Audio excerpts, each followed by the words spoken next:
para maintindihan ko natin. No? Ang sabi niya sa verse 12 ng 1 Corinthians, the body is a unit through it is composed of many parts. And although its parts are many, they are all form one body. So it is with Christ. For in one Spirit we were all baptized in one body, whether Jews or Greeks, slaves or free, and we were all given one Spirit to drink. Doon lang mo tayo, stop muna tayo doon at i-focus po natin ang itong sinasabi niya, isa tayong body at many parts. Compare na lang sa Paul illustrate na yung body as a Christ, as a church also. At we are all church, right? Sa tayong church. At marami pong kailangan ng isang church. At alam ko, Lord, alam ko na tayo mayroon binigay sa atin ni Lord na katangian. Meron pa tayo. As a body, as one body, we are all one body, but we are all different kind of parts. Tanungin po natin ang ating sarili kung in the church. We just based on the church na ano kaya ang binibigay ni Lord na pwede. Ipag-pray po natin. God will direct. At alam ko, ang tayo lang, merong binibigay ni Lord na tungkulin as a part of the church.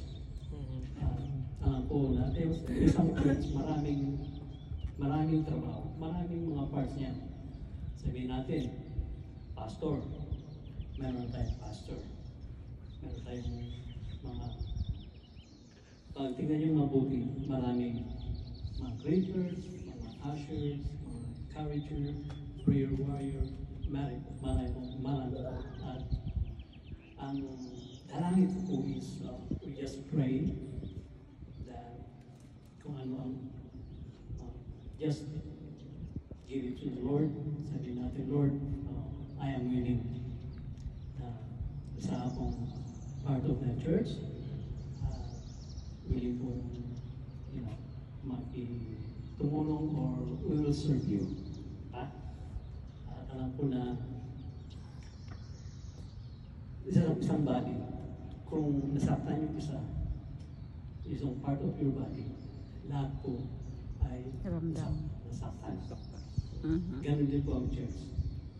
Sa isang church, kung one person is sick, lahat po tayo nasasaktan. Kung mabilis yung isang kasama natin, siyempre tayo nabibilis na yan. So, yun lang po ang dasal natin. Alam ko na in the coming days, alam ko na mayroon binigay na gawain para sa ating lahat.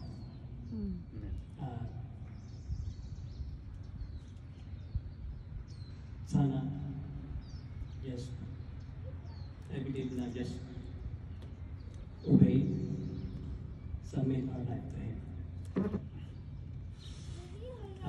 Yan po ang pwede kong i-share sa inyo.